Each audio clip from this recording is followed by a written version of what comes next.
Hello students, कैसे हैं आप लोग। तो हम लोग पढ़ रहे हैं एटॉमिक स्ट्रक्चर और एटॉमिक स्ट्रक्चर में बोर मॉडल पढ़ रहे थे। और बोर मॉडल में कुछ इम्पॉर्टेंट फार्मूले हैं, उन फार्मूलों को हम लोगों ने डिराइव किया था और उस पर कुछ न्यूमेरिकल किया था, है कि नहीं। तो जल्दी से बोर मॉडल के अनुसार जो कुछ फार्मूला हम लोगों ने पढ़ा है उसको यहाँ पर हम लिखेंगे और उसके करस्पॉन्डिंग न्यूमेरिकल भी करेंगे। पहले उसको रिवाइज कर लेते हैं। कोई भी एक इलेक्ट्रॉन सर्कुलर ऑर्बिट में घूम रहा है, तो मान लो nth ऑर्बिट में घूम रहा है, ऑर्बिट नंबर n है। ऑर्बिट का हो, शेल का हो, एनर्जी लेवल का हो, सब बात सेम है।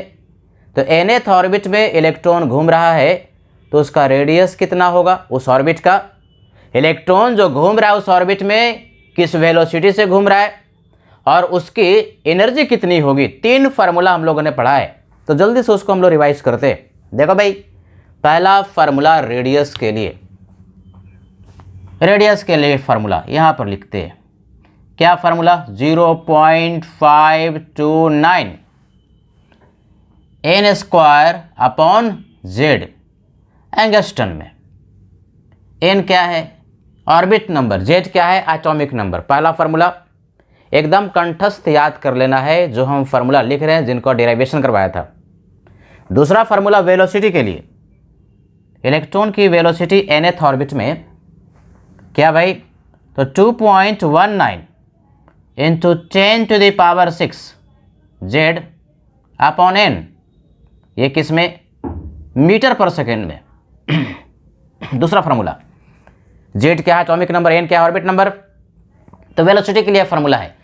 और तीसरा फार्मूला टोटल एनर्जी का, जो कि काइनेटिक एनर्जी और पोटेंशियल एनर्जी के समेशन के बराबर होता है, उसका फार्मूला पहले जूल में -21.79 इंटू 10⁻⁻19, ऊपर में जेड स्क्वायर, नीचे में n स्क्वायर। ये जो आएगा किस में आएगा? जूल में आएगा। और इसी टोटल एनर्जी का वैल्यू इलेक्ट्रॉन वोल्ट में लिखना है, तो -13.6, ये जो बड़ा वाला नंबर है ना 21.79 इंटू 10⁻⁻19, उसके जगह पर 13.6 लिख दोगे तो आंसर तुम्हारे पास जो आएगा वो इलेक्ट्रॉन वोल्ट में होगा। इंटू 10⁻⁻19, सॉरी 13.6, ऊपर में जेड स्क्वायर और नीचे में n स्क्वायर। ये जो तुम्हारे पास आंसर आएगा वो किस में आएगा? इलेक्ट्रॉन वोल्ट में। और ये जो फार्मूला एकदम कंठस्थ बढ़िया से यदि याद नहीं है तो न्यूमेरिकल आपसे सॉल्व नहीं होगा।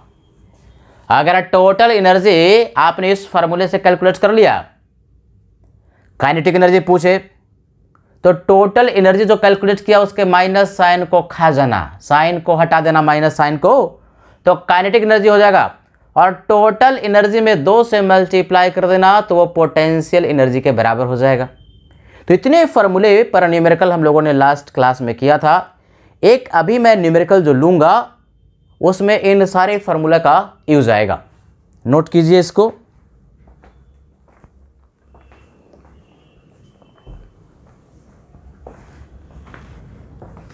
तो चलो भाई, एक न्यूमेरिकल से सारे फार्मूला का हम लोग इस्तेमाल फिर से सीख लेते हैं, रिवाइज कर लेते हैं।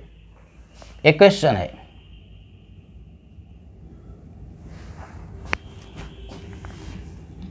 Total energy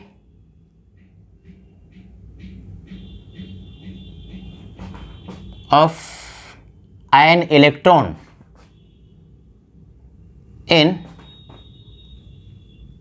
third orbit of an ion is equal to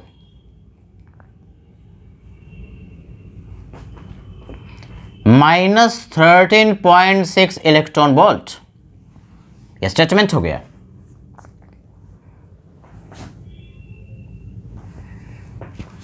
question का ये पार्ट, आइडेंटिफाई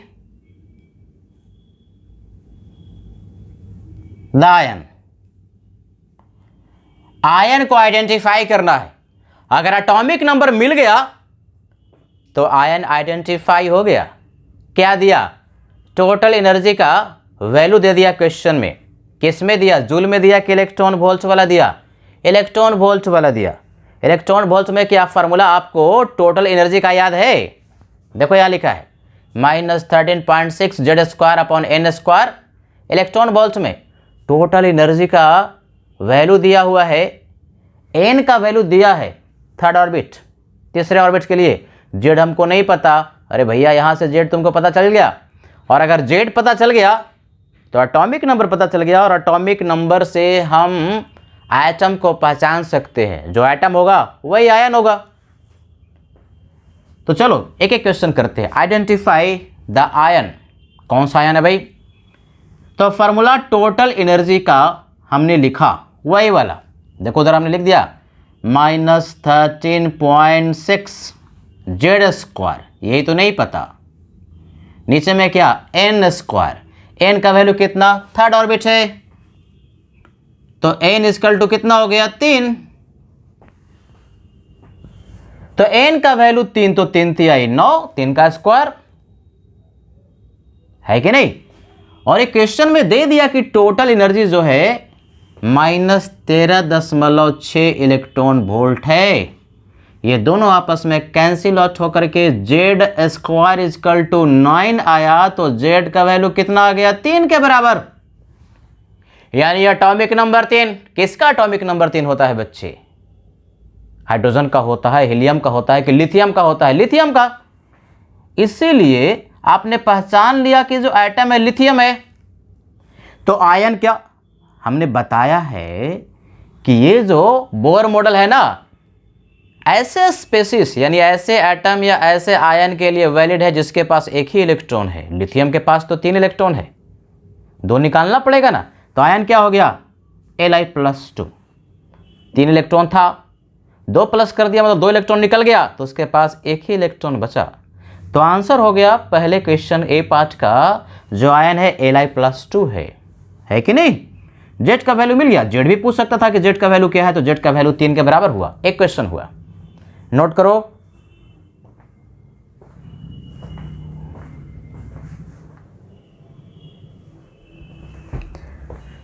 अब इसी में दूसरा क्वेश्चन पूछ लिया कि भाई इस ऑर्बिट का, उसी आयन के लिए, उसी स्पेसिस के लिए इस ऑर्बिट का रेडियस और वेलोसिटी बताओ। तो क्या निकाल सकते हैं? बिल्कुल निकाल सकते हैं। देखो सब ध्यान से। अब आपने जेड का वैल्यू कैलकुलेट कर लिया तो बाकी सारे आंसर ऑटोमेटिकली आ जाएंगे। कुछ भी पूछे तो आंसर आ जाएगा। जैसे क्वेश्चन का बी पार्ट, ये स्टेटमेंट कहलाता है। स्टेटमेंट दे दिया और इसी में 2-3 क्वेश्चन तुमसे पूछ लेगा। क्वेश्चन का बी पार्ट, कैलकुलेट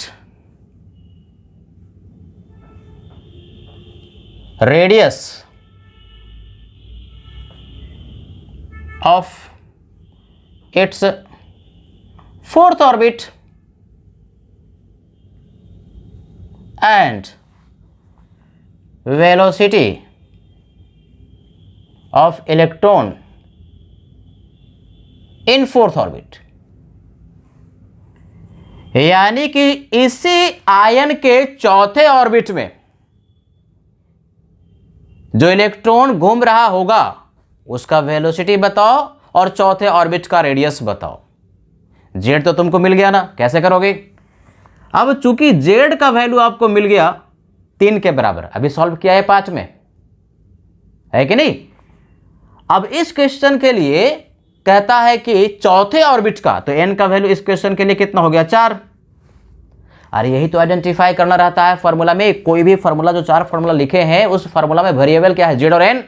तो जेड अगर मिल गया, एन अगर मिल गया तो क्वेश्चन तुम्हारा सॉल्व हो गया। फॉर्मूला बढ़िया से याद कर लेना है।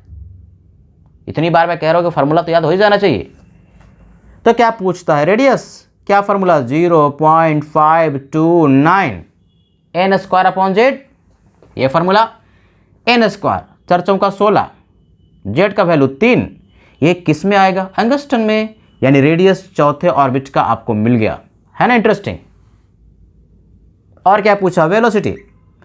क्या formula 2.19 into 10⁻6 Z upon N metre per second.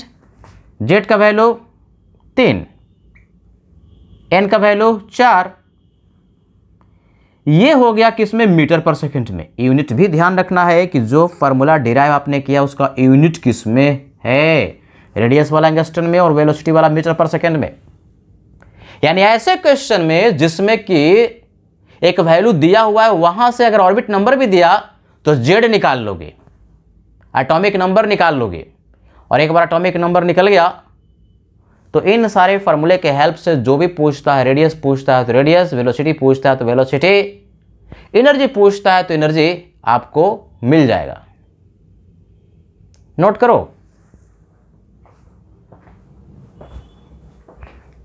Bohr model में कुछ फार्मूले हैं जो कि बार बार उन्हीं फार्मूले से क्वेश्चन पूछा जाता है, तो वो फार्मूला बार बार रिवाइज करके, बार बार लिख करके, बार बार दिमाग में घुमा करके ना एकदम परफेक्ट बन जाओ। कोई भी फार्मूला कोई तुमसे पूछता है, फटाक से जवाब दे सकते हो। तो दोस्तों दोनों एक दूसरे से पूछ लो कि भाई तुम ये फार्मूला बताओ, ये फार्मूला बताओ। अगर घर में कोई और नहीं है तो अपने से लिख लिख करके, दिमाग में घुमा करके उन फार्मूले को बढ़िया से याद कर लो। एप्लीकेशन सीख ही रहे हैं आप। तो चलो भाई, हम लोगों ने रेडियस कैलकुलेट करना सीख लिया, वेलोसिटी इलेक्ट्रॉन का कैलकुलेट करना सीख लिया, एनर्जी कैलकुलेट करना सीख लिया। कोई एक इलेक्ट्रॉन nth ऑर्बिट में घूम रहा है तो कितनी एनर्जी होगी जूल में, और इलेक्ट्रॉन वोल्ट में कैलकुलेट करना सीख लिया।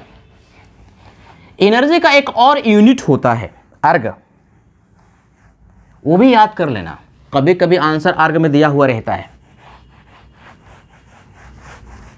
तो एनर्जी का एक यूनिट आपने पढ़ा जूल, एक पढ़ा इलेक्ट्रॉन वोल्ट, एक होता है कैलोरी। यहां पर जरूरत पड़ने वाला है, कभी कभी क्वेश्चन में पूछता है अर्ग का भी।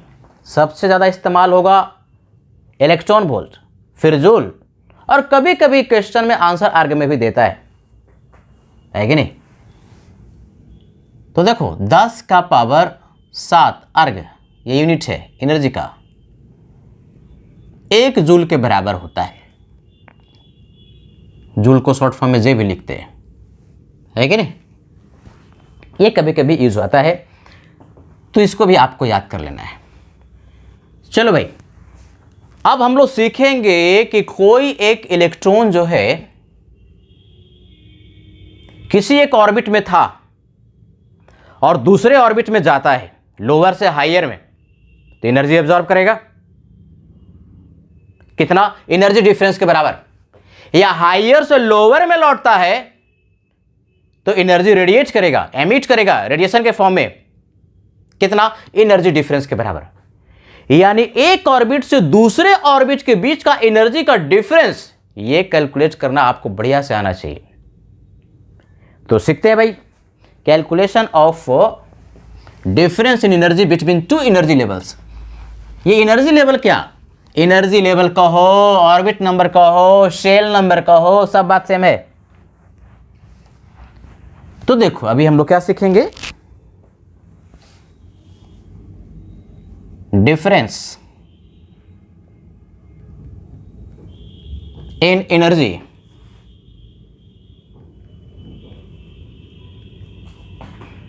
Between two orbits. ऑर्बिट्स को हम लोग एनर्जी लेवल भी कहेंगे, यानी दो एनर्जी लेवल, दो ऑर्बिट के बीच का एनर्जी का डिफरेंस अगर कैलकुलेट करना हो तो कैसे निकालेंगे, ऐसे निकालेंगे। सब ध्यान से देखो। मान लो कि दो हमारे पास ऑर्बिट है, एक n1 एक n2, है कि नहीं। तो एनर्जी लिखा En1 शॉर्ट फॉर्म में इस तरह से, तो इसका मतलब हुआ एनर्जी। और जब भी एनर्जी कह रहे हैं तो कौन सा energy, total energy of orbit 1 En1, n1 notation कर दिया n1, n1 क्या, ये ऑर्बिट नंबर n1 कह दिया किसी को भी,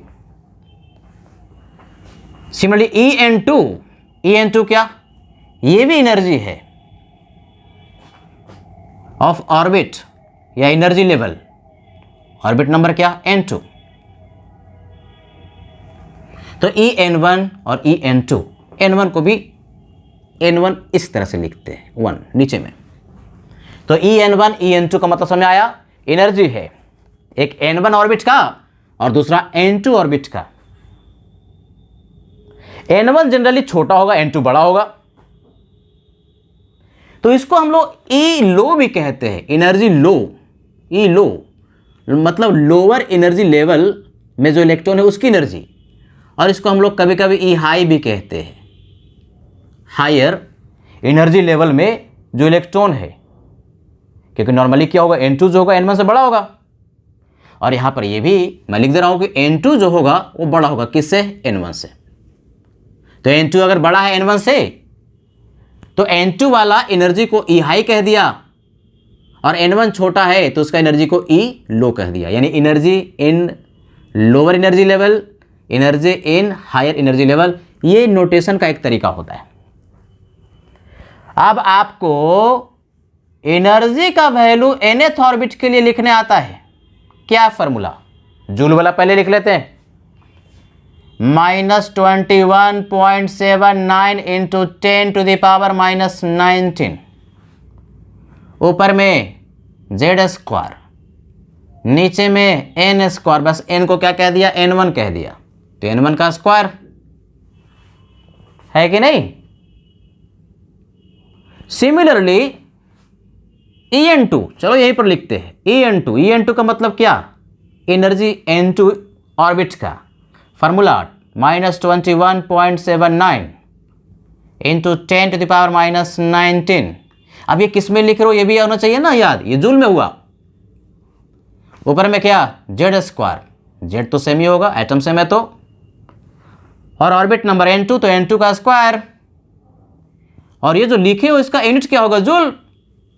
अरे भाई तो दोनों ऑर्बिट में एनर्जी का फार्मूला आपने लिख लिया, वैल्यू लिख लिया, तो एनर्जी का डिफरेंस कैलकुलेट करना है। हायर एनर्जी वाले को लोअर एनर्जी वाले ऑर्बिट से माइनस कर देंगे, एनर्जी का डिफरेंस आ गया, तो उसको डेल्टा ई कहते हैं। देखो कि सब ध्यान से कैसे लिख रहे हैं, डेल्टा ई का मतलब क्या, एनर्जी का डिफरेंस, अर्थात En2 माइनस En1, तो इसमें से इसको माइनस कर देंगे, माइनस करोगे इसमें से इसे तो माइनस माइनस प्लस हो जाएगा, और ये कॉमन टर्म आ गया 21.79 इंटू 10⁻⁻19 z² होगा कि नहीं, इसमें भी है इसमें भी है, तो कॉमन टर्म को बाहर कर दिया, और अंदर में क्या, ये तो माइनस रह जाएगा, ये माइनस माइनस प्लस, तो पहले प्लस वाला को लिख दिया 1/n1² माइनस 1/n2², है कि नहीं। ये जो आंसर आएगा किस में आएगा, जूल में। एनर्जी का डिफरेंस के लिए हमारे पास एक फार्मूला मिल गया, क्या फार्मूला, 21.79 इंटू 10⁻⁻19 z² ब्रैकेट शुरू 1/n1² माइनस 1/n2², किसमें, जूल में। सर ये माइनस था, माइनस गायब हो गया, अरे माइनस गायब नहीं हो गया, रीअरेंज कर दिया, इसमें से इसको माइनस करेगा ना तो पहले आएगा, ये बाद में आएगा, और माइनस माइनस ये प्लस हो गया, तो देखो n1² प्लस है कि नहीं, ये प्लस है, और n2² देखो ये माइनस ही है, माइनस। तो हमारे पास एक फार्मूला ये आ गया, और इस एनर्जी के डिफरेंस का फार्मूला जूल में आपको याद कर लेना है। यही अगर फार्मूला एनर्जी डिफरेंस का N1 ऑर्बिट और N2 ऑर्बिट के लिए पूछे इलेक्ट्रॉन वोल्ट में, तो बार बार रिवाइज करवाया है, 21.79 इंटू 10⁻⁻19 के जगह पर 13.6 रख दो भैया, 13.6, यानी यहाँ 13.6, यहाँ 13.6 अगर लिखते तो एनर्जी का यूनिट होता है इलेक्ट्रॉन वोल्ट में। मैक्सिमम टाइम एनर्जी का यूनिट जो एटॉमिक स्ट्रक्चर में लिखा जाता है इलेक्ट्रॉन वोल्ट में। तो डेल्टा ई के लिए एक और फार्मूला, वही N2 और N1 के एनर्जी का जो डिफरेंस होगा, ऐसे लिख सकते हैं 13.6, इसी के जगह पर 13.6 लिख दिया, z² ब्रैकेट शुरू 1/n1² माइनस 1/n2²। n1 छोटा होगा और n2 बड़ा होगा, n1 और n2 का वैल्यू दिया हुआ रहेगा, अभी न्यूमेरिकल समझेंगे। और ये जो आंसर तुम्हारे पास आएगा किस में आएगा, इलेक्ट्रॉन वोल्ट में, है कि नहीं। यानी 13.6 अगर फॉर्मूला में लिखते हो तो इलेक्ट्रॉन वोल्ट दिमाग में एकदम बैठा लेना है। और वही 21.79 इंटू 10⁻19 पुट करते हो तो यूनिट होता है जूल में। अब ये सूत्रों का सूत्र फिर से आ गया, महासूत्र याद कर लेना है। याद करोगे तभी ना एनर्जी डिफरेंस कैलकुलेट कर पाओगे। n1 दिया रहेगा, n2 दिया रहेगा, फार्मूला पुट किया, अगर जूल में आंसर है तो जूल वाला फार्मूला, इलेक्ट्रॉन वोल्ट में आंसर है तो इलेक्ट्रॉन वोल्ट वाला फार्मूला। क्वेश्चन डायरेक्टली भी पूछ सकता है कि n1 ये था, n2 ये था, तो एनर्जी का डिफरेंस बताओ। या ऐसे भी पूछ सकता है कि इस ऑर्बिट से उस ऑर्बिट तक, लोअर से हायर, जैसे चौथा से आठवां ऑर्बिट तक भेजने के लिए कितना एनर्जी देना पड़ेगा। तो कितना देना पड़ेगा, एनर्जी डिफरेंस के बराबर। एनर्जी डिफरेंस के बराबर, दो ऑर्बिट के एनर्जी डिफरेंस के बराबर अगर एनर्जी दोगे तो लोअर से हायर में इलेक्ट्रॉन जाएगा, और अगर हायर से लोअर में आ रहा है तो एनर्जी डिफरेंस के बराबर उतना एनर्जी रेडिएशन के फॉर्म में रिलीज होगा, जिससे कि लाइन स्पेक्ट्रम बनता है। बार बार सिखाते रहे। तो पहले इसको नोट करो और इस पर देखें किस तरह से न्यूमेरिकल पूछा जाता है। नोट कीजिए।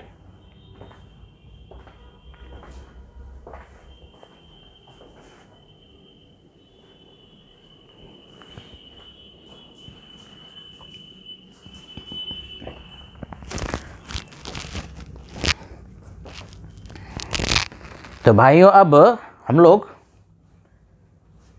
इस पर कुछ न्यूमेरिकल करते हैं। इंटरेस्टिंग, एकदम दिमाग में बैठते जाना चाहिए। जितना भी लेक्चर हमने पढ़ाया कुछ ही फार्मूले अभी तक है। नोट्स बनाते जाना, सब नोट्स बनाते जाओगे तो कुछ भी भार नहीं रह जाता, बड़ी आसानी से चीज़ें होती जाती है। और अगर पाइल अप करते जाओगे, प्रोक्रेस्टिनेट करोगे कि आज नहीं कल पढ़ लेंगे, कल नहीं परसों पढ़ेंगे, वो कभी नहीं हो पाता बच्चे, कभी नहीं हो पाता। रोज का काम उसी दिन करना है, जिस दिन आप पढ़ते हो उसी दिन पूरा का पूरा रिवाइज कर लें।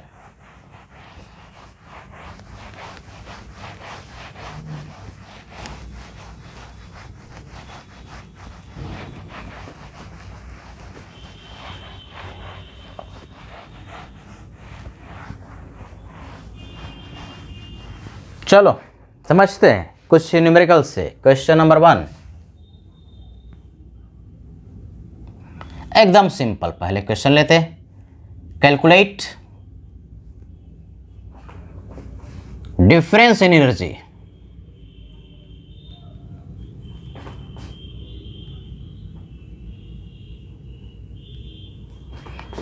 यूनिट दे देगा इन इलेक्ट्रॉन वोल्ट। किसमें, इलेक्ट्रॉन वोल्ट में डिफरेंस एनर्जी निकालना है। पूरा दिमाग में यार अच्छा वो 13.6 वाला फॉर्मूला लगने वाला है। यहाँ पर जूल में रहता तो 21.79 इंटू 10⁻19 वाला। Between second and fourth orbit of H atom, है कि नहीं। क्या पूछ दिया, calculate difference in energy in electron volt between second and fourth orbit of H atom. Hydrogen atom है और उसका दूसरा और चौथा जो ऑर्बिट है उसके बीच का एनर्जी का डिफरेंस निकालना है। तो आइडेंटिफाई कर लिया। कैसे, क्वेश्चन करने का तरीका, n1 लोअर एनर्जी लेवल, चौथा होगा कि दूसरा, दूसरा यार। n2 हायर वाला, कौन सा ऑर्बिट, चौथा 4, n1 मिल गया, n2 मिल गया। जेड की रिक्वायरमेंट होगी, कौन सा एटम है, हाइड्रोजन। तो हाइड्रोजन के लिए एटॉमिक नंबर कितना, 1 होता है। अब एनर्जी का डिफरेंस के लिए इलेक्ट्रॉन वोल्ट में फॉर्मूला फटाक से लिख दिया। क्या भाई, 13.6 जेड स्क्वायर ब्रैकेट शुरू 1/n1² माइनस 1/n2²। ये किस में आंसर आएगा? इलेक्ट्रॉन वोल्ट में। यही अगर जूल में होता तो 13.6 के जगह पर क्या पुट करते? 21.79 इंटू 10⁻⁻19। बार बार करें, एकदम दिमाग में बैठ जाना चाहिए बच्चे। तो 13.6, जेड का वैल्यू 1, तो 1 का स्क्वायर करेगा तो 1 ही तो होगा। 1 लिखो या ना लिखो, बात सेम ही है।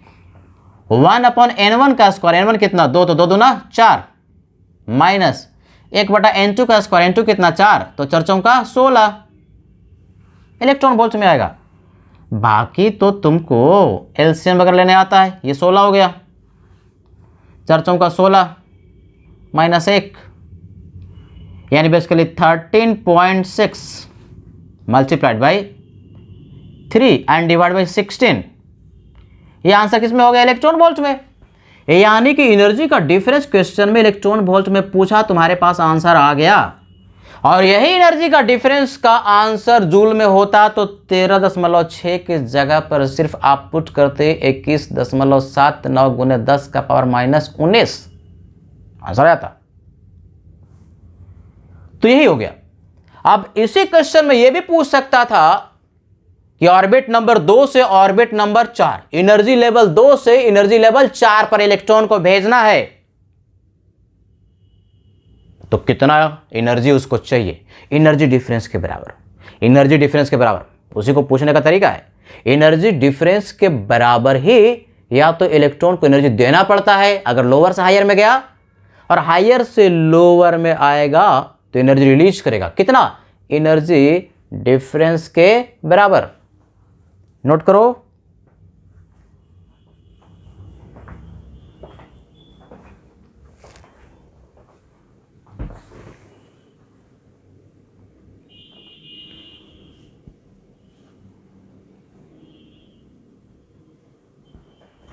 जैसे क्वेश्चन नंबर 2 हमने कुछ इस तरह से पूछा,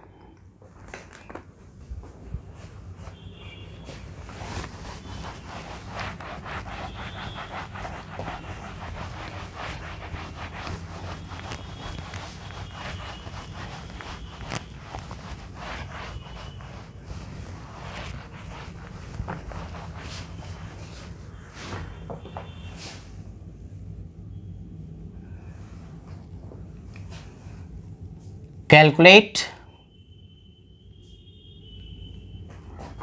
amount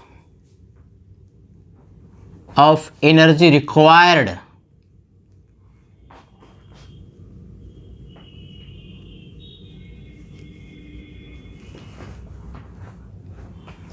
by an electron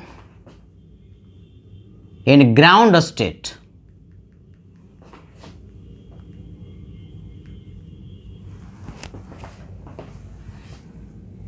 to send it to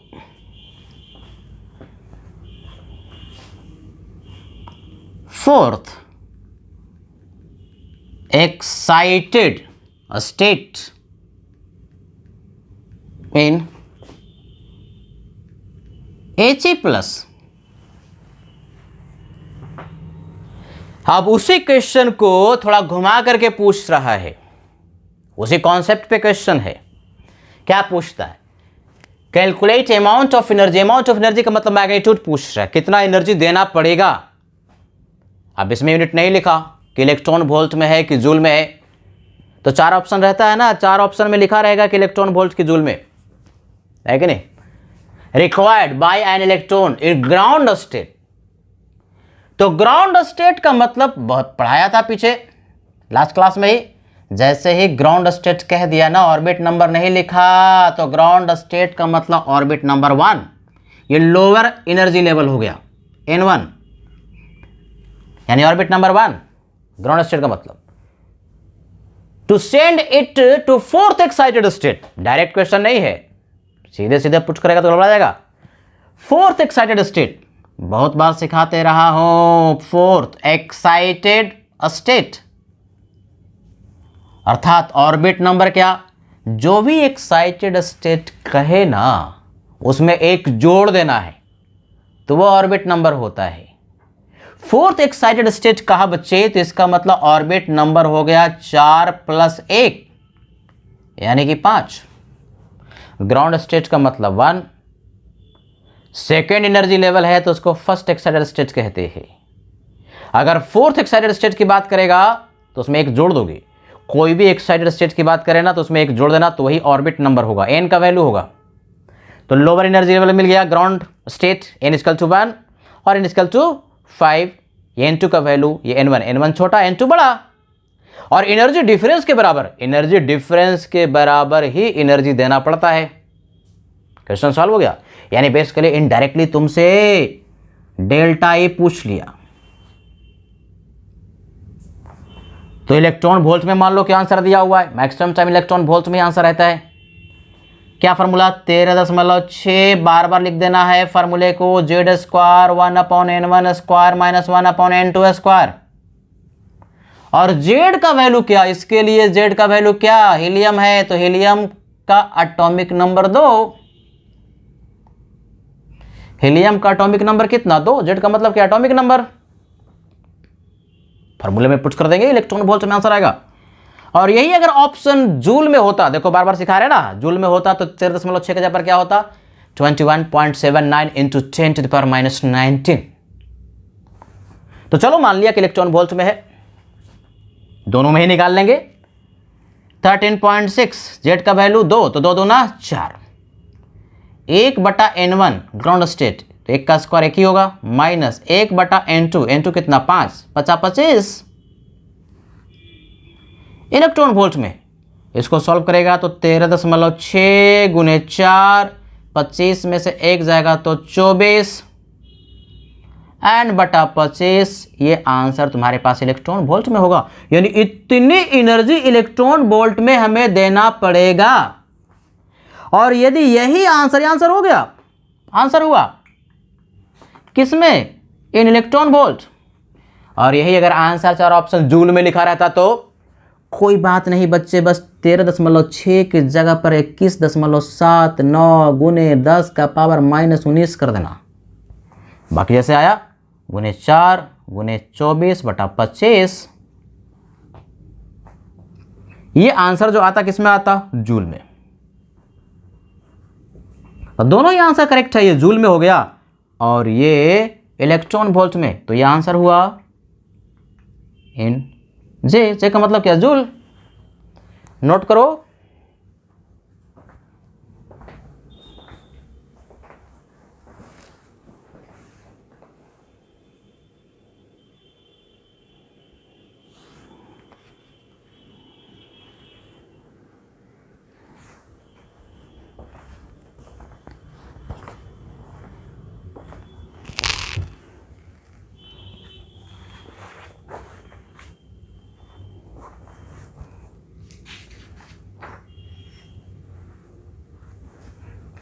तो इस तरह से आपका क्वेश्चन पूछ सकता है।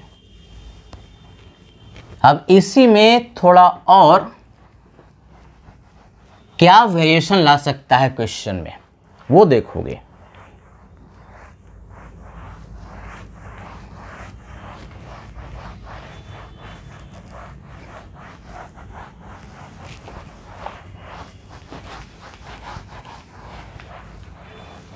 देखो सब ध्यान से, question number 3, calculate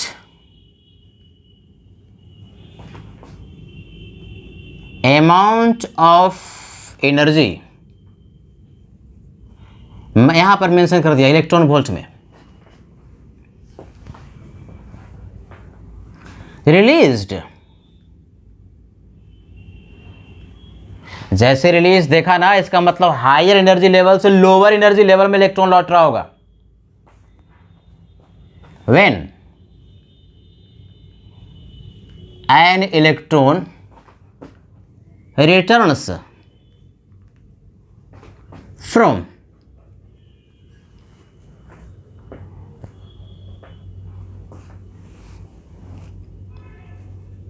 sixth energy level. देखो कभी हम एनर्जी लेवल लिख रहे हैं, कभी ऑर्बिट नंबर लिख रहे हैं। एनर्जी लेवल क्या है, ऑर्बिट नंबर क्या है साहब? से में 6th एनर्जी लेवल, यानी कि हायर एनर्जी लेवल मिल गया, छठा। 2 सेकेंड एनर्जी लेवल इन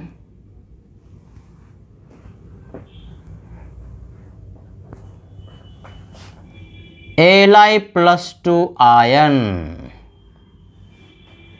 क्या कहता है? एक कोई इलेक्ट्रॉन है जो कि लौट रहा है छठे से 6th एनर्जी लेवल से सेकेंड एनर्जी लेवल। तो आइडेंटिफाई कर लिया हायर एनर्जी लेवल और लोअर एनर्जी लेवल। हायर वाला क्या 6, लोअर वाला क्या 2। आयन को देख करके हमें जेड मिल गया, N2 मिल गया, N1 मिल गया, जेड मिल गया। तो एनर्जी डिफरेंस के बराबर एनर्जी निकलेगा रेडिएशन के फॉर्म में। क्या सिखाया था? लोअर से हायर में जाएगा तो एनर्जी एब्जॉर्ब करेगा, किसके बराबर? एनर्जी डिफरेंस के बराबर। और यदि कोई इलेक्ट्रॉन हायर में है और लोअर एनर्जी लेवल में आता है तो एनर्जी डिफरेंस के बराबर लाइट निकलेगा, रेडिएशन निकलेगा, जिससे कि लाइन स्पेक्ट्रम बनता है। यानी कुल मिलाकर के क्वेश्चन वही है, कॉन्सेप्ट वैसा ही है, एनर्जी डिफरेंस ही निकालना है। तो क्या करेगा? फटाफट पहचान लिया भाई, N1 पहचान लिया। N1 हमेशा छोटा वाला 2, N2 बड़ा वाला छठा से दूसरा पर आ रहा है।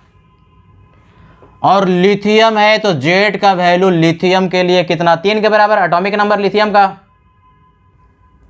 3। अरे क्वेश्चन तो तुरंत सॉल्व हो गया। एनर्जी डिफरेंस के बराबर ही एनर्जी को रिलीज करेगा, यही आंसर होगा। क्या फॉर्मूला इलेक्ट्रॉन वोल्ट में? 13.6 जेड स्क्वायर ब्रैकेट शुरू 1/N1 square minus 1/N2 square. और क्या किसमें आंसर? इलेक्ट्रॉन वोल्ट में। वैल्यू को पुट करना है 13.6, जेड का वैल्यू कितना? 3, तो 3 3 9, 1/N1 2, तो 2 दूना 4, 1/N2 का स्क्वायर, N1 का स्क्वायर N2 का स्क्वायर, 6 6 36 इलेक्ट्रॉन वोल्ट में। अब इसी को एलसीएम वगैरह ले लो भाई, इतना तो कर ही सकता है। 36 और 4 का एलसीएम 36, 9 चौका 36 और 36 1, इतना इलेक्ट्रॉन वोल्ट हो जाएगा। यानी बेसिकली आ गया 13.6 multiplied by 9 multiplied by 8 and बटा 36, 9 चौका 36, 4 दूना 8, यानी 2 इंटू 13.6 इतना क्या इलेक्ट्रॉन वोल्ट। 6 दूना 12, 13 दूना 26 और 1 27 इलेक्ट्रॉन वोल्ट। ये आंसर हो गया, isn't it?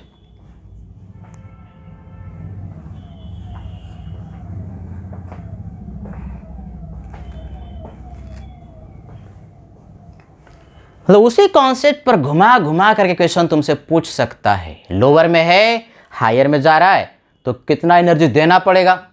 एनर्जी डिफरेंस निकालना है। हायर में है, लोअर में आ रहा है, कितना एनर्जी रिलीज करेगा? एनर्जी डिफरेंस के बराबर। इसी फॉर्मूले को बार बार आप लगाते रहें और क्वेश्चन आपका सॉल्व होते जाएगा, है कि नहीं? अब इसी क्वेश्चन को मोल कॉन्सेप्ट से भी जोड़ सकता है। कह देगा कि इतना ग्राम हमारे पास हाइड्रोजन था, अब इसमें से इतना इस एनर्जी लेवल में था, इतना एटम इस एनर्जी लेवल में था, अब लौट रहा है किसी एनर्जी लेवल में, तो कितना एनर्जी रिलीज होगा? यानी क्वेश्चन को टफ कर सकता है। कोई बात नहीं, कॉन्सेप्ट तुमको आता है, कितना भी क्वेश्चन टफ है सॉल्व कर लेंगे। जैसे कि यहां पर मैं एक न्यूमेरिकल ले रहा हूं जिसमें कि मोल कॉन्सेप्ट की भी जरूरत पड़ेगी। और मोल कॉन्सेप्ट क्या? सिंपल, मोल कैलकुलेट करना, इतना ही पूछता है, बहुत ज़्यादा मोल कॉन्सेप्ट की रिक्वायरमेंट नहीं होती। तो देखो इस क्वेश्चन को हम लोग करते हैं, थोड़ा सा टफ है, बहुत नहीं है। कॉन्सेप्ट आना चाहिए, क्वेश्चन टफ थोड़ी ना होता है। कॉन्सेप्ट आता है तो सब इजीली है, सब आसान है, सब इक्वली इजी है। Question number 4, 2 gram of each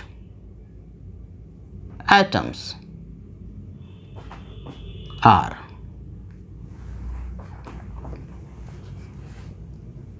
present in a vessel, 40% of atoms are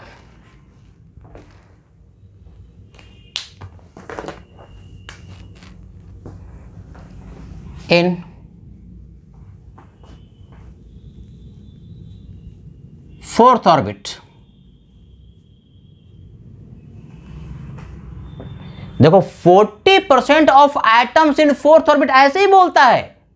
atom fourth orbit में है, इसका मतलब उसका इलेक्ट्रॉन जो है फोर्थ ऑर्बिट में है। लिखेगा ऐसे बच्चे, ऐसे लिखेगा, इस एनर्जी लेवल में है, इस एक्साइटेड स्टेट में है, ऐसे। अर्थात अब एटम फोर्थ ऑर्बिट में नहीं है, लिखने का तरीका होता है कि एटम अगर फोर्थ ऑर्बिट की बात कर रहा है, इस एक्साइटेड स्टेट में है, अर्थात उसका electron.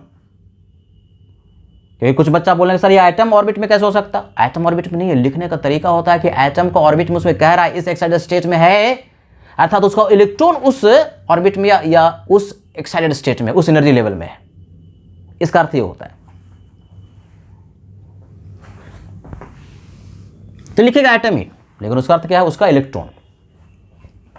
30% of it are in second excited state। अब ये देखो, बहुत सब एकदम कॉन्सेप्ट यहां पूछ लिया। सेकेंड एक्साइटेड स्टेट, सीधे ऑर्बिट नंबर नहीं लिखा, लेकिन ऑर्बिट नंबर क्या हो गया? 3 हो गया। एंड रेस्ट, रेस्ट का मतलब बचा हुआ, आर इन ग्राउंड स्टेट। बाकी बचा खुचा जो है कितना परसेंट हुआ? 30%, 40%, 70% बच गया कितना? 30%। तो 30% एटम कहाँ है? ग्राउंड स्टेट, यानी n=1। यानी 3 तरह के यहां पर इलेक्ट्रॉन्स हैं। एटम कह रहा है तो बेसिकली तुमको इलेक्ट्रॉन ही समझना, इलेक्ट्रॉन को ही ऐसे लिखता है। यानी जितने भी उसमें इलेक्ट्रॉन, कितने इलेक्ट्रॉन होंगे? जितने एटम उतने इलेक्ट्रॉन होंगे, जितना एटम उतने इलेक्ट्रॉन। एक एटम एक ही इलेक्ट्रॉन, हाइड्रोजन है। और ऐसे भी दूसरा स्पेसिस भी होता है, उसमें एक ही इलेक्ट्रॉन के लिए वैलिड है। तो जितने भी इलेक्ट्रॉन होगा, जितना एटम होगा उतना इलेक्ट्रॉन होगा भैया। तो उसका 40% चौथे ऑर्बिट में है, 30% सेकेंड एक्साइटेड स्टेट का मतलब यहीं पर पुट कर दे रहे हैं। देखो सेकेंड एक्साइटेड स्टेट का मतलब कौन सा एनर्जी लेवल हो गया? Third orbit. एक जोड़ते हैं ना। और जो बचा खुचा है ग्राउंड स्टेट का मतलब कौन सा? First orbit. यानी 3 तरह के हमारे पास इलेक्ट्रॉन्स हैं। कैलकुलेट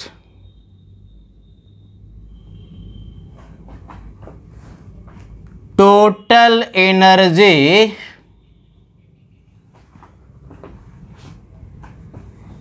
एमिटेड, अंग्रेजी में कहते हैं एमिट किया, जितना एमिट करेगा, व्हेन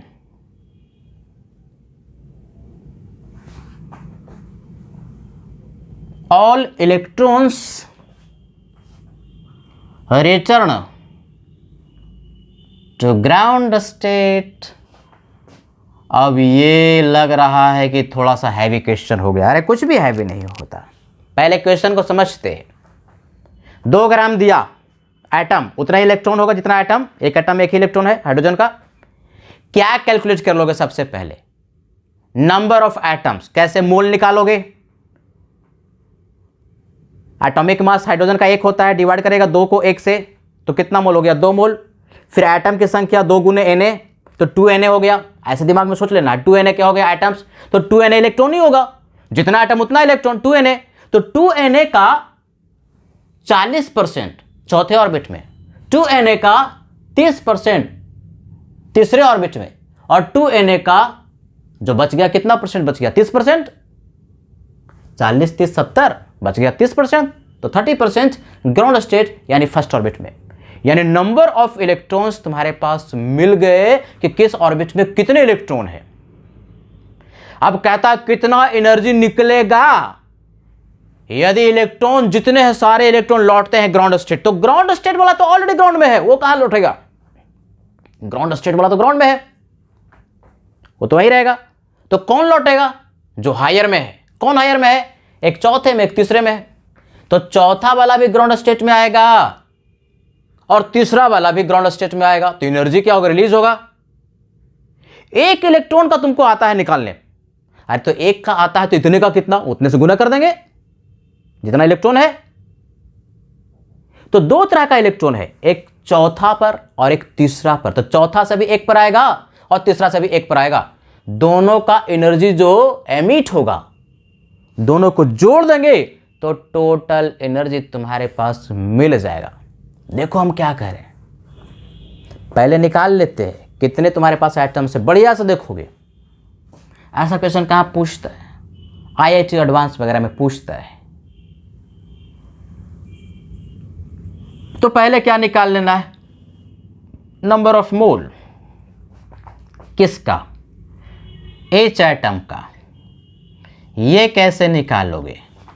मास को डिवाइड, सब भूल गया है कि याद है सबको फॉर्मूले? मास को डिवाइड कर देते हैं किससे? मोलर मास से। ये मोलर मास का न्यूमेरिकल वैल्यू किसके बराबर एटम के लिए होता है? एटॉमिक मास के बराबर। एम का मतलब मोलर मास। मास कितना? 2 ग्राम। एटॉमिक मास, ये मोलर मास का मतलब क्या? Atomic mass, numerical value atomic mass. Hydrogen का कितना होता है? 1 होता है। कितना मोल मिला? 2 मोल। हमें क्या चाहिए? Number of electrons. किसके बराबर? नंबर ऑफ एटम्स के बराबर होगा। तो जितने नंबर ऑफ एटम्स होंगे, कितना होता है? पार्टिकल की संख्या कैसे निकालते हो? मोल गुने एवोगाड्रो नंबर, याद है? तो 2 गुने Na का वैल्यू 6.022 इंटू 10^23। इतने क्या मिला? एटम्स। तो इतना ही क्या होगा? Number of electrons. जितना एटम, एक एटम एक इलेक्ट्रॉन हाइड्रोजन का, तो जितने एटम उतना ही इलेक्ट्रॉन, इजंट इट? अब नंबर ऑफ इलेक्ट्रॉन्स हमको ढूंढना है किसमें? इन 4th ऑर्बिट। कितना होगा? 2Na का टोटल जितने भी इलेक्ट्रॉन्स है उसका 40%। तो 2Na मल्टीप्लाइड बाई 40% का मतलब क्या? 0.4, 40/100, 0.4, यानी कि 0.8 Na इलेक्ट्रॉन्स 4th ऑर्बिट में है। नंबर ऑफ इलेक्ट्रॉन्स किसमें? इन सेकेंड एक्साइटेड स्टेट का मतलब ऑर्बिट नंबर 3, अभी पढ़ाया था। तो 3rd ऑर्बिट में कितना होगा भैया? 30% है, 30%। तो 2Na का टोटल जितने इलेक्ट्रॉन्स है उसका 30%, 0.6 Na, इजंट इट? और जो बच गया ना नंबर ऑफ इलेक्ट्रॉन, किस स्टेट में? ग्राउंड स्टेट का मतलब क्या? 1st orbit. ये कितना होगा? 2Na का, अरे 40%, 30%, 70% हो गया तो 30%, यानी यही वाला 0.6 Na। जोड़ो ना सबको, 8 से 14 और 6 20, 2Na के बराबर आ जाएगा सबको जोड़ के। यानी सारे ऑर्बिट में कितने इलेक्ट्रॉन्स है आपने कैलकुलेट कर लिया। अब इसको नोट करो, अब इसका आगे काम करेंगे। ये तो सिंपल मूल कॉन्सेप्ट हो गया कि कितने इलेक्ट्रॉन्स है। तो सारे ऑर्बिट्स में हमने नंबर ऑफ इलेक्ट्रॉन निकाल लिया। अब हाई कहता सारे इलेक्ट्रॉन लौट रहा है। अरे कौन लौटेगा ग्राउंड स्टेट में?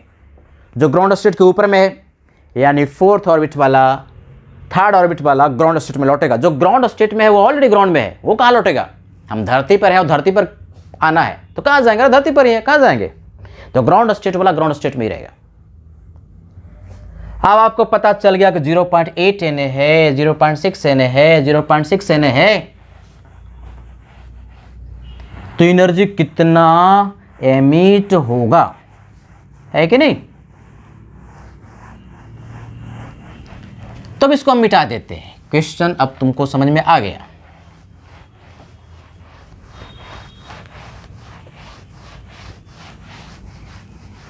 तो आप जो भी टॉपिक्स पढ़ते हैं ना, कभी कभी क्वेश्चन सारे टॉपिक्स को मिला करके भी पूछता है। क्वेश्चन क्या कहता है? यहाँ देखो, ये हो गया ground state, n equal to 1, ये हो गया 2 3 4, ऑर्बिट नंबर 1 2 3 4। ये ऑर्बिट नंबर 4 में कितने इलेक्ट्रॉन आए? 0.8 Na, इतने इलेक्ट्रॉन्स है। ऑर्बिट नंबर 3 में कितने इलेक्ट्रॉन्स है भाई? तो 0.6 Na। और ऑर्बिट नंबर 2 में तो है ही नहीं, ऑर्बिट नंबर 1 में है। ऑर्बिट नंबर 1 में कितने हैं भाई? तो 0.6 Na। अभी तो निकाला सब। अब ये कहता है कि जो इलेक्ट्रॉन ग्राउंड स्टेट में लौटेगा, सारे इलेक्ट्रॉन लौट रहे हैं, तो कितना एनर्जी एमिट होगा? एनर्जी डिफरेंस के बराबर। यानी ये इलेक्ट्रॉन तीसरा वाला भी ग्राउंड स्टेट में आएगा। कितने इलेक्ट्रॉन? एक इलेक्ट्रॉन का, एक ही इलेक्ट्रॉन का आपने फॉर्मूला रटा है कि एक इलेक्ट्रॉन जो लौटता है, लेकिन इलेक्ट्रॉन्स कितने हैं? जितने एटम्स, एक एटम में एक ही इलेक्ट्रॉन होगा बच्चे, एक एटम में एक ही इलेक्ट्रॉन है, लेकिन एटम्स ही इतने हैं, तो उतने इलेक्ट्रॉन्स। तो ये वाला 0.6 Na एटम से 0.6 Na इलेक्ट्रॉन तीसरे से पहले पर आएगा, तो कुछ एनर्जी रिलीज होगा, और कुछ ये भी होगा, चौथे से पहले सब ग्राउंड स्टेट में लौट रहा है। तो यहां से यहां तक जो लौटा उसका एनर्जी को यदि हम कह दें कि E1 रिलीज हुआ और इसका एनर्जी रिलीज हुआ E2, तो टोटल एनर्जी जो रिलीज होगा किसके बराबर? E1 प्लस E2 के बराबर होगा, है कि नहीं? तो पहले E1 निकालते हैं, एनर्जी जो रिलीज होगा। देखोगे सब बढ़िया से समझोगे, अभी जो कॉन्सेप्ट पढ़े उसी पर क्वेश्चन है। एक इलेक्ट्रॉन के हिसाब से पहले सोचो, इलेक्ट्रॉन वोल्ट में मालूम आंसर है। क्या फार्मूला? 13.6।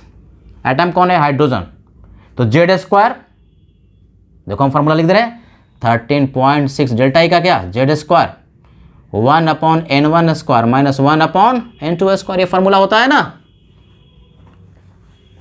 तो Z का वैल्यू तुमको पता है, Z का वैल्यू कितना? 1, तो Z² दैट इज 1 का स्क्वायर, तो 1 ही होगा। ब्रैकेट शुरू, 1/n1, E1 देखो, E1 क्या है? E1 के लिए क्या, कहां से लौट रहा है? चौथा से पहला, यानी इलेक्ट्रॉन जो आ रहा है N2 का वैल्यू 4 है, जो कि इलेक्ट्रॉन लौट करके N1 पर आ रहा है 1 ग्राउंड स्टेट। इसके लिए हम कह रहे हैं, इसको E1 कह दिया।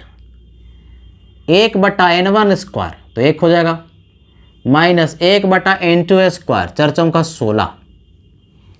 अरे भाई, ये तो एक इलेक्ट्रॉन जब लौटेगा तो इतना एनर्जी रिलीज होगा। हमारे पास इलेक्ट्रॉन की संख्या 1 है कि चौथा से 1 पर आ रहा है, तो 0.8 Na है, 0.8 Na, तो एक इलेक्ट्रॉन के लिए इतना, तो 0.8 Na के लिए कितना? तो 0.8 Na से क्या करेंगे? मल्टीप्लाई कर देंगे, तो इतना इलेक्ट्रॉन वोल्ट्स पहले के लिए रिलीज होगा।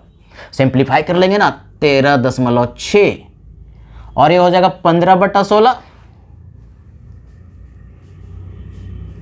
एन गुने 0.8 Na, इतना क्या? Electron volt. ये हमारे पास E1 का वैल्यू होगा, जबकि इलेक्ट्रॉन चौथे से पहले पर आएगा,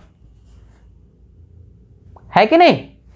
अब और क्या कह रहा है इलेक्ट्रॉन? अगर N2 तीसरे से, ऑर्बिट नंबर तीसरे से ग्राउंड स्टेट यानी पहले पर आ रहा है, जिसको E2 कह दिया, तो इसके लिए N2 क्या? हायर वाला 3 से कहां पर? इसको ट्रांजिशन कहते हैं बच्चे। ट्रांजिशन भी N2 से N1 क्या बोलेंगे? ट्रांजिशन हो रहा है इलेक्ट्रॉन का, चौथे से 1 पर। ये तीसरे से ट्रांजिशन होगा इलेक्ट्रॉन का ग्राउंड स्टेट, मतलब 1 पर, सब 1 पर आ रहा है। तो इसको हमने E1 कहा था, इसका जो डिफरेंस होगा क्या कह दिया? E2 कह दिया, एनर्जी रिलीज होगा। तो इसके लिए फॉर्मूला E2 क्या फॉर्मूला? 13.6 Z², Z का वैल्यू 1, 1/n1², N1 ये, और N2 कितना? 3, तो 3 तिहाई 9, 1/9। ये तो एक इलेक्ट्रॉन के लिए फॉर्मूला था ना, एक ही इलेक्ट्रॉन के लिए था। लेकिन हमारे पास कितने उस वेसल में इलेक्ट्रॉन है? जितने एटम है। कितने एटम है? 0.6 Na, तो कितना से गुना कर देगा? 0.6 Na से गुना कर देंगे, और क्या। देखने में सर लग रहा कितना लंबा है, लंबा नहीं है, एक बार बढ़िया से समझ जाएगा तो फटाक से एक ही लाइन में आंसर आता है, एक लाइन में एकदम धड़ाक से। 13.6 है कि नहीं? 9 में से 1 जाएगा तो 8, तो 8/9 एन गुने 0.6 Na। Na का वैल्यू पुट करेगा 6.022 इंटू 10⁻23 Na, एवोगाड्रो नंबर। ये किस में आएगा? इलेक्ट्रॉन वोल्ट में। अरे भाई तो टोटल एनर्जी जो रिलीज होगा, एनर्जी जो रिलीज होगा वो किसके बराबर, E1 प्लस E2 के बराबर। तुम्हारे पास E1 है, E2 है, दोनों को सिंप्लीफाई करके जोड़ देंगे तो इतना आंसर आ जाएगा। यही आंसर हो जाएगा, मुश्किल भी नहीं है जोड़ना। इसको कॉमन लेना, एन को कॉमन लेना, बाकी दोनों को जोड़ देना, आंसर तुम्हारे पास आ जाएगा। नोट करो।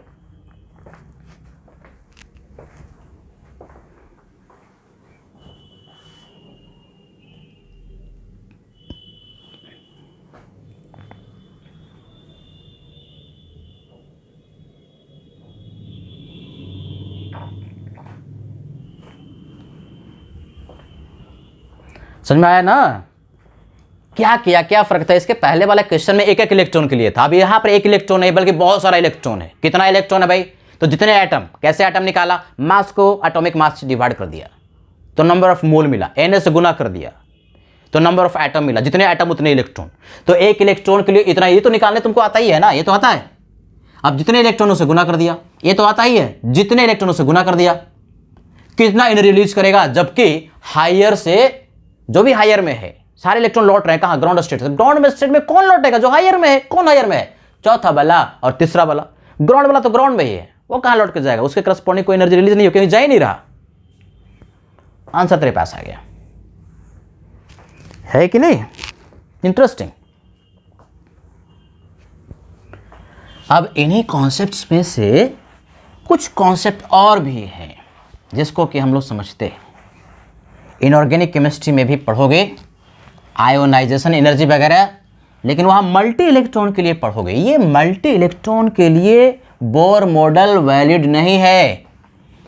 ऐसे स्पेसिस के लिए, ऐसे एटम या आयन के लिए बोर साहब दिए थे फार्मूला सब, जिसमें कि एक ही इलेक्ट्रॉन था।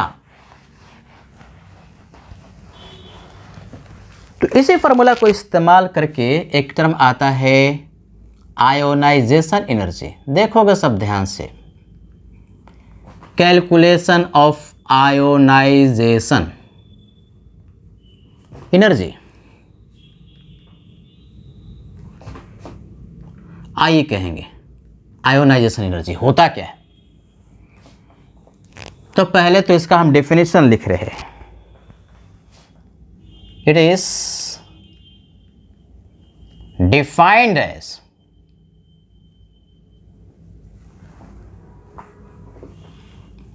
energy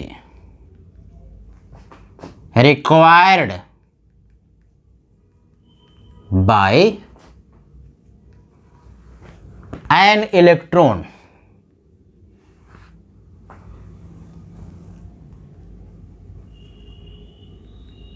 in ground state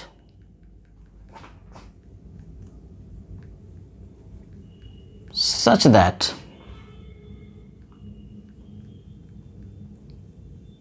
it can be sent, मतलब भेजा सकता है, to infinity,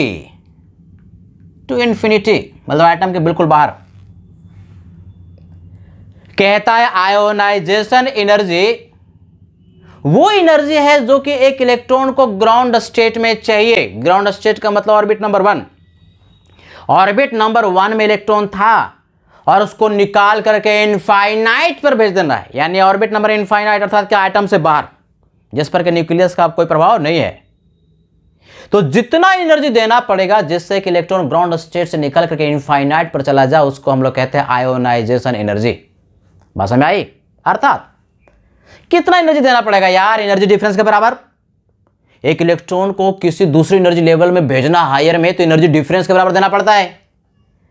यानी बेसिकली आयोनाइजेशन एनर्जी कैलकुलेट करने के लिए हमको एनर्जी का डिफरेंस ही कैलकुलेट करना है, जिसमें कि ट्रांजिशन जो होगा N1 कहाँ 1 ग्राउंड स्टेट से N2 हायर वाला कहाँ इनफाइनाइट, ये ट्रांजिशन क्या बोलते हैं इसको, ट्रांजिशन। कोई भी इलेक्ट्रॉन इधर से उधर जाता है उसको बोलते हैं ट्रांजिशन। तो इसके करस्पॉन्डिंग जो डेल्टा ई होगा ना, एनर्जी का डिफरेंस, वही आयोनाइजेशन एनर्जी कहा जाएगा। यानी बेसिकली आयोनाइजेशन एनर्जी हो गया, अगर इलेक्ट्रॉन वोल्ट में चाहिए 13.6 जेड स्क्वायर 1/n1 का वैल्यू ये, तो n1 का स्क्वायर का मतलब 1 का स्क्वायर माइनस 1/n2 का स्क्वायर का मतलब इनफाइनाइट का स्क्वायर, तो इनफाइनाइट ये तो जीरो हो जाएगा ये टर्म। किस में आएगा? इलेक्ट्रॉन वोल्ट, यानी कि आयोनाइजेशन एनर्जी के लिए हमारे पास फॉर्मूला आ गया 13.6 जेड स्क्वायर, क्योंकि ये टर्म क्या हो जाएगा? जीरो। 1 बटा इनफाइनाइट क्या? जीरो। इतना क्या? Electron volt. तो आयोनाइजेशन एनर्जी के लिए एक फॉर्मूला, इसको याद कर लेना है बच्चे। और यही अगर आयोनाइजेशन एनर्जी पूछता है जूल में, तो 13.6 के जगह पर 21.79 गुने 10 का पावर -19 कर देना जेड स्क्वायर। ये जो आंसर आएगा किस में आ जाएगा? जूल में। इसको बोलते हैं ionisation energy. Isn't it so simple. अब एक होता है आयोनाइजेशन पोटेंशियल, ये भी पढ़ ही लेते हैं। आयोनाइजेशन पोटेंशियल बड़ा सिंपल है। Ionization potential, ionization potential IP, ये क्या होता है? आयोनाइजेशन पोटेंशियल कहता है कि कोई एक फ्री इलेक्ट्रॉन है और उसको पोटेंशियल डिफरेंस जिस वोल्ट से एक्सेलरेट करवाते हैं, जिससे कि किसी वोल्ट से एक्सेलरेट करवाएंगे जिससे कि उसकी एनर्जी आयोनाइजेशन एनर्जी के बराबर हो जाए, आयोनाइजेशन एनर्जी के बराबर हो जाए, तो उसको आयोनाइजेशन पोटेंशियल, पोटेंशियल का मतलब क्या? Potential difference. यानी किसी एक फ्री इलेक्ट्रॉन को जिस पोटेंशियल डिफरेंस एक्सेलरेट करवाएंगे जिससे कि उसकी एनर्जी आयोनाइजेशन एनर्जी के बराबर हो जाए, तो उसको कहते हैं आयोनाइजेशन पोटेंशियल। उसको सॉल्व करने का तरीका, आयोनाइजेशन एनर्जी इलेक्ट्रॉन वोल्ट में निकाल लो। ध्यान से सुनो साहब, आयोनाइजेशन एनर्जी इलेक्ट्रॉन वोल्ट में निकाल लो, तो ई गुने बी, एक इलेक्ट्रॉन को कितने पोटेंशियल डिफरेंस है? इतने पोटेंशियल डिफरेंस से एक्सेलरेट करवाएंगे तभी तो एनर्जी होगी। यानी कि आयोनाइजेशन एनर्जी में से खाली इलेक्ट्रॉन को, इलेक्ट्रॉन वोल्ट वाला में से, इलेक्ट्रॉन वोल्ट वाला आयोनाइजेशन एनर्जी में से इलेक्ट्रॉन को खा जाओ, निगल जाओ, गायब कर दो, मिटा दो, तो जो आंसर आएगा ना 13.6 जेड स्क्वायर वोल्ट, यही आंसर हो जाएगा आयोनाइजेशन पोटेंशियल। इसका डेफिनेशन क्या? It is potential difference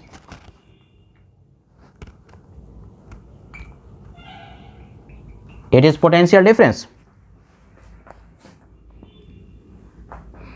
with which a free electron is accelerated to have its energy equal to ionization energy। देखो हम क्या कह रहे हैं, यहां से फटाक से समझ में आ जाएगा।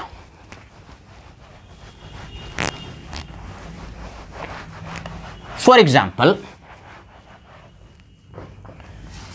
किसी एटम के लिए आयोनाइजेशन एनर्जी का वैल्यू मान लिया x इलेक्ट्रॉन वोल्ट में आया, और इसका कोई आयोनाइजेशन पोटेंशियल पूछे, इस इलेक्ट्रॉन को खा जाना, इस ई को, तो x वोल्ट है ना। इससे सरल क्या होगा? v का मतलब क्या? वोल्ट। ये आंसर हो गया, है ना, इजी। यानी आयोनाइजेशन एनर्जी आपको इलेक्ट्रॉन वोल्ट में निकालने आता है, तो उसका ई गायब करके जो वोल्ट आएगा उसी को बोलते हैं आयोनाइजेशन पोटेंशियल। So interesting. अब जैसे हमने यहां पर एटम लिखा, एटम या आयन जो भी स्पेसिस है, और इसका आयोनाइजेशन एनर्जी हम लिखना चाहते हैं, क्या फार्मूला? इलेक्ट्रॉन वोल्ट में 13.6 जेड स्क्वायर है कि नहीं, इलेक्ट्रॉन वोल्ट में, जैसे इलेक्ट्रॉन वोल्ट, और आयोनाइजेशन पोटेंशियल लिखना चाहते हैं। देखो फटाफट होगा कैसे, 1 सेकेंड में सब हो जाता है। कौन एटम हो सकता है? हाइड्रोजन। क्या हो सकता है? He+। क्या हो सकता है? Li+2। और क्या हो सकता है? Be+3। एक इलेक्ट्रॉन के लिए, हाइड्रोजन के लिए 13.6 जेड स्क्वायर, जेड का वैल्यू कितना? 1, तो हो गया 13.6 इलेक्ट्रॉन वोल्ट। इलेक्ट्रॉन को खा जाओ तो आयोनाइजेशन पोटेंशियल हो गया 13.6 वोल्ट, है ना। इंटरेस्टिंग। He+ के लिए जेड का वैल्यू कितना? 2, तो 13.6 जेड का स्क्वायर यानी 2 दूना 4, इतना क्या? Electron volt. आयोनाइजेशन एनर्जी, तो आयोनाइजेशन पोटेंशियल कितना? इस इलेक्ट्रॉन को खा जाओ तो 13.6 गुने 4, इतना क्या? वोल्ट। बी लिख दो, बी का मतलब क्या, वोल्ट। लिथियम के लिए 13.6 जेड स्क्वायर, जेड का वैल्यू कितना, 3, तो 3 3 9, इतना इलेक्ट्रॉन वोल्ट। इलेक्ट्रॉन को खा जाओ तो 13.6 गुने 9, इतना क्या वोल्ट। ये आयोनेशन पोटेंशियल, ये आयोनेशन एनर्जी। बेरिलियम के लिए जेड का वैल्यू 4, तो 13.6 जेड का स्क्वायर 4 16, ये क्या इलेक्ट्रॉन वोल्ट। इलेक्ट्रॉन को खा जाओ बच्चे, 13.6 गुने 16, ये क्या हो गया वोल्ट, आयोनेशन पोटेंशियल। तो ठीक है स्टूडेंट्स, आज के लिए इतना ही। आयोनाइजेशन एनर्जी भी हम लोगों ने पढ़ लिया।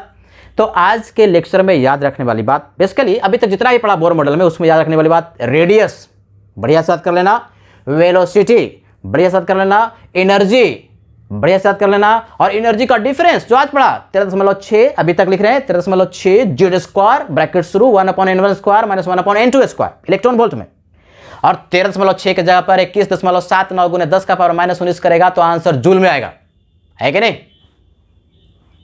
तो ठीक है, आज के लिए इतना ही। Thank you very much. अगले क्लास में और भी हम लोग बहुत सारा चीज पढ़ेंगे।